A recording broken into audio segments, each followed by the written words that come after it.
এই মর্মে writ পিটিশনটি in লেমিনি খারিজ করা সামারিলি রিজেক্ট করে দেওয়া হয়েছে। আপনারা জানেন যে ডিবি অফিসে যে 6 জন সমন্বয়ককে নেওয়া হয়েছিল বা তারা গিয়েছিল সেই সমন্বয়কদেরকে রিলিজ করার জন্যে বা সমন্বয়কদের এই ডিবি অফিসে নেওয়াটাকে কেন্দ্র করে একটি রিট পিটিশন দায়ের করেছিল মঞ্জুরাল মতিন পিএম আর আইনুন নাহার লিপি। ওনারা পিটিশনার হয়ে রিট পিটিশনটি দায়ের করেছিলেন।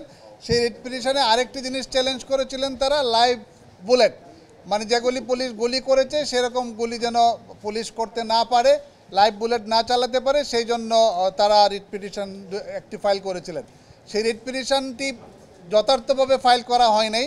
এই রিট পিটিশনে যারা পিটিশনার ছিলেন তারা যথার্থ পিটিশনার ছিলেন না। রিট পিটিশনে কোনো সাবমিশন ছিল না, রিট পিটিশনে কোনো গ্রাউন্ড ছিল না, রিট পিটিশনে কোনো প্রপার ল পয়েন্ট ছিল না, এবং রিট পিটিশনটির যারা পিটিশনার ছিলেন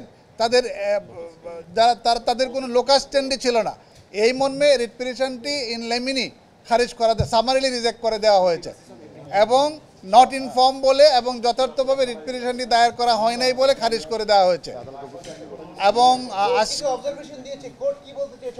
অবজারভেশন কোর্ট দিয়েছে, যেগুলি আইন আছে আমাদের, যে কনস্টিটিউশনাল রাইট যেগুলি রয়েছে তাদেরকে বলা হয়েছে যে এটা আমাদের সংবিধানেই স্বীকৃত যে যাদের সমাবেশ করার অধিকার থাকবে, সমাবেশ করার অধিকার থেকে কাউকে বঞ্চিত করা যাবে না। আর পুলিশ যখন তার পাওয়ার এক্সারসাইজ করবে তখন সিআরপিসি এবং পিআরবিতে এবং সংবিধানে পুলিশকে যে পাওয়ার দেওয়া আছে সেই পাওয়ারটা পুলিশ এক্সারসাইজ করতে পারবে, বাট সংবিধান, আইন এবং বিধি সাপেক্ষে।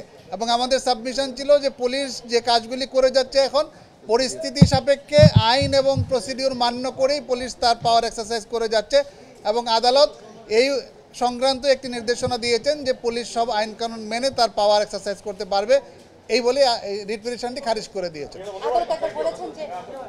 রাজনৈতিক একটি বিষয় এখানে চলে আসছে।